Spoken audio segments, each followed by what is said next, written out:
Hello, എല്ലാവർക്കും നമസ്കാരം. ഒരുപാട് ചേരുവകളുടെ ബഹളമൊന്നും ഇല്ലാണ്ട് നമുക്ക് വളരെ സിമ്പിളായിട്ടുള്ളൊരു ചെമ്മീൻ റോസ്റ്റ് ഉണ്ടാക്കിയാലോ. വളരെ ടേസ്റ്റി ആയിട്ടുള്ളൊരു ചെമ്മീൻ റോസ്റ്റാണ്. അപ്പോൾ വീഡിയോയിലേക്ക് കിടക്കുന്നേക്കാളും മുന്നായിട്ട് നിങ്ങൾ ആരെങ്കിലും നമ്മുടെ ചാനൽ ആദ്യമായിട്ടാണ് കാണുന്നുണ്ടെങ്കിൽ താഴെ കാണുന്ന റെഡ് കളറുള്ള സബ്സ്ക്രൈബ് ബട്ടണിലൊന്ന് ക്ലിക്ക് ചെയ്യുക. തൊട്ടപ്പുറത്തുള്ള ബെല്ലൈക്കണിലും ഓൾ എന്നുള്ള ഓപ്ഷനിലും കൂടിയിട്ട് ക്ലിക്ക് ചെയ്യുക കേട്ടോ. എന്നാലാണ് ഞാൻ ഇനി വീഡിയോസ് ആഡ് ചെയ്യുന്ന സമയത്ത് നിങ്ങൾക്ക് നോട്ടിഫിക്കേഷൻ കിട്ടുള്ളൂ. അപ്പോൾ തന്നെ വന്നിട്ട് വീഡിയോ കാണാനും പറ്റുള്ളൂ. അപ്പോൾ മറക്കാതെ ചെയ്തോളൂ എല്ലാവരും. അപ്പോൾ ഇതിനായിട്ട് ഞാനിവിടെ 250 ഗ്രാം ചെമ്മീൻ ക്ലീൻ ചെയ്തെടുത്ത് വെച്ചിട്ടുണ്ട്. ക്ലീൻ ചെയ്യുന്നതിന് മുന്നുള്ള വെയിറ്റ് ആണ് കേട്ടോ 250 ഗ്രാം. ഞാൻ ചെറിയൊരു ക്വാണ്ടിറ്റിയിലാണ് ചെയ്യണത്. അപ്പോൾ ആദ്യം തന്നെ നമുക്കൊരു കടായി വെച്ച് ചൂടാക്കാം. കടായി ചൂടായി വരുമ്പോഴത്തേക്ക് ഒരു 2 ടേബിൾ സ്പൂൺ വെളിച്ചെണ്ണ ഒഴിച്ച് കൊടുക്കാം. വെളിച്ചെണ്ണ ചൂടായി വന്നിട്ടുണ്ട്. നമുക്കൊരു 2 തണ്ട് കറിവേപ്പില ആഡ് ചെയ്ത് കൊടുക്കാം. ഇനി നമുക്കിതിലേക്ക് ഒരു 30 ചെറിയുള്ളി അരിഞ്ഞത് ആഡ് ചെയ്ത് കൊടുക്കാം. ഇതൊരു 1.5 കപ്പ് ചെറിയുള്ളി ഉണ്ട് കേട്ടോ, കുഞ്ഞായിട്ട് അരിഞ്ഞെടുത്ത് ചേർത്ത് കൊടുക്കാം. ചെറിയുള്ളിയിൽ ചെയ്യുമ്പോഴാണ് ഒരു പ്രത്യേക ടേസ്റ്റ് ഉണ്ടാവുക. ഇനിയിപ്പോൾ നിങ്ങൾക്ക് ചെറിയുള്ളി എടുക്കാൻ മടിയാണെന്നുണ്ടെങ്കിൽ മാത്രം നിങ്ങൾ സവാള എടുത്താൽ മതി കേട്ടോ. കൂടെ തന്നെ നമുക്കൊരു 1/2 ടീസ്പൂണോളം ഉപ്പ് കൂടി ചേർത്ത് കൊടുക്കാം. നന്നായിട്ട് വഴറ്റാം. എരിവിന് വേണ്ടിയിട്ട് നമുക്കൊരു വലിയ ടേബിൾ സ്പൂൺ ചതച്ച മുളക് ചേർത്ത് കൊടുക്കാം. നല്ല സ്പൈസി ആയിട്ട് വേണമെന്നുണ്ടെങ്കിൽ നിങ്ങൾക്കൊരു 1.5 ടേബിൾ സ്പൂണൊക്കെ ചേർക്കാം കേട്ടോ. ഇപ്പോൾ നിങ്ങൾ ചെറിയുള്ളിക്ക് പകരം സവാളയാണ് എടുക്കണമെന്നുണ്ടെങ്കിൽ കുഴപ്പമൊന്നുമില്ല കേട്ടോ. ടേസ്റ്റ് വ്യത്യാസം ഉണ്ടാവും, പക്ഷേ എന്നാലും എടുക്കുന്നതുകൊണ്ട് തെറ്റില്ല. കൊച്ചുള്ളിയാണ് കൂടുതൽ ടേസ്റ്റ് എന്ന് മാത്രം. ഇത് നന്നായിട്ടൊന്ന് വഴണ്ട് വരട്ടെ. കളറൊക്കെ ചേഞ്ചായി നല്ല ഡാർക്ക് കളറായിട്ട് വരുന്നവരെ വഴറ്റി കൊടുക്കാം. കുറേ നേരം വഴറ്റി കഴിയുമ്പോഴത്തേക്ക് നോക്കിയാൽ ഈ ഒരു പരുവത്തിൽ ഉള്ളി നന്നായിട്ട് വഴണ്ട് വരും. അന്നേരം നമുക്ക് ക്ലീൻ ചെയ്ത് വെച്ചിട്ടുള്ള ചെമ്മീൻ ഇതിലേക്ക് ചേർത്ത് കൊടുക്കാം. കൂടെ തന്നെ നമുക്ക് പൊടികളും കൂടി ചേർക്കാം കേട്ടോ. ഒരു 1/4 ടീസ്പൂണിന് താഴെ മഞ്ഞൾപ്പൊടി, 1/4 ടീസ്പൂൺ വേണ്ട, 1 ടീസ്പൂൺ കാശ്മീരി മുളക് പൊടി, എരിവ് കുറഞ്ഞ മുളക് പൊടി.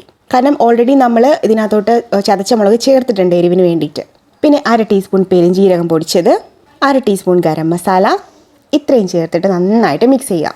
ഈ മസാലയെല്ലാം ചെമ്മീനിൽ പിടിക്കത്തക്ക രീതിയിൽ നല്ല പോലെ മിക്സ് ചെയ്ത് കൊടുക്കാം. ഇപ്പോൾ നന്നായിട്ട് മിക്സ് ആയിട്ടുണ്ട്.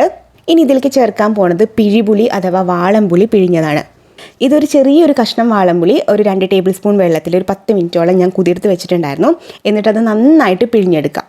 അതിൻ്റെ ഒരു നീര് മാത്രം എടുത്ത് വെച്ചേക്കുന്നതാണ് കേട്ടോ പിഴിപുളി. ഇത്തിരി കട്ടിയിൽ ഇതുപോലെ പിഴിഞ്ഞെടുക്കാം. ഇതിൽ നിന്ന് ഒരു 2 ടീസ്പൂൺ ചേർത്ത് കൊടുക്കാം.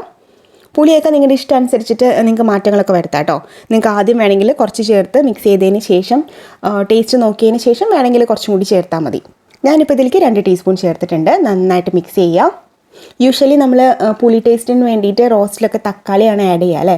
പക്ഷേ ഇങ്ങനെ പിഴിപുളി ആഡ് ചെയ്തിട്ട് നിങ്ങൾ ട്രൈ ചെയ്ത് നോക്കൂ കേട്ടോ. ഒരു പ്രത്യേക ടേസ്റ്റാണ്. ഈ ചെമ്മീൻ നന്നായിട്ട് വേവണ വരെ ഒരു മീഡിയം ടു ഹൈ ഫ്ലെയിമിൽ വെച്ചിട്ട് വരട്ടിയെടുക്കാം. ഒത്തിരി ഡ്രൈ ആക്കണം എന്നില്ല കേട്ടോ. ഒരു 7 മിനിറ്റും കൂടി വഴറ്റി കൊടുക്കാം. ആ ചെമ്മീൻ വേവുന്ന ഒരു ടൈം അത്ര മതി. കുറച്ച് നേരം കഴിയുമ്പോഴത്തേക്ക് നോക്കിയേ ചെമ്മീനൊക്കെ നന്നായിട്ട് വെന്ത് ആ മസാലയിലൊക്കെ പിടിച്ച് നല്ലൊരു മണമൊക്കെ വന്നു തുടങ്ങും. അപ്പോൾ ഈ ഒരു ടൈമിൽ നിങ്ങൾ ഉപ്പൊന്ന് ടേസ്റ്റ് ചെയ്ത് നോക്കാം. ഉപ്പ് പോരാന്നുണ്ടെങ്കിൽ ഇട്ട് കൊടുക്കാം. നമ്മൾ നേരത്തെ ചേർത്തിട്ടുണ്ടായിരുന്നു, പോരാത്ത ഉപ്പ് ചേർത്ത് കൊടുത്താൽ മതി. എല്ലാം കറക്റ്റാണ്. നമുക്ക് കുറച്ച് കറിവേപ്പിലയും കൂടി ആഡ് ചെയ്തതിന് ശേഷം ഫ്ലെയിം ഓഫ് ചെയ്യാം. നോക്കിയേ നല്ല അടിപൊളി നല്ല വെറൈറ്റി ആയിട്ടുള്ള ചെമ്മീൻ റോസ്റ്റ് റെഡിയാണ്. നമ്മൾ യൂഷ്വലി ഉണ്ടാക്കുന്ന പോലെ ഇഞ്ചി, വെളുത്തുള്ളി, തക്കാളി അങ്ങനത്തെ ഒരുപാട് ചേരുവകളൊന്നും നമ്മൾ ഇതിനകത്ത് ചേർത്തിട്ടില്ല. അതുകൊണ്ട് തന്നെ ഒരു ഡിഫറെൻറ്റ് ടേസ്റ്റാണ് കേട്ടോ.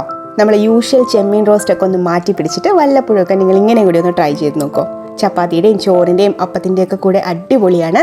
അപ്പോൾ തീർച്ചയായിട്ടും നിങ്ങൾ ട്രൈ ചെയ്ത് നോക്കുക. ട്രൈ ചെയ്തിട്ട് കമൻറ്റായിട്ട് വന്ന് ഫീഡ്ബാക്സ് ഒക്കെ പറയാം. അത് മാത്രമല്ല നമ്മുടെ വീഡിയോ ഇഷ്ടപ്പെട്ടെങ്കിൽ ലൈക്ക് ചെയ്യുക, ഫ്രണ്ട്സുമായിട്ടൊക്കെ ഒന്ന് ഷെയർ ചെയ്ത് കൊടുക്കുക. നമ്മുടെ ചാനലും കൂടി ഒന്ന് സബ്സ്ക്രൈബ് ചെയ്യാം. അപ്പോൾ ഇനി അടുത്തൊരു വീഡിയോ ആയിട്ട് വരുമ്പോൾ കാണാം. എല്ലാവർക്കും നന്ദി, നമസ്കാരം.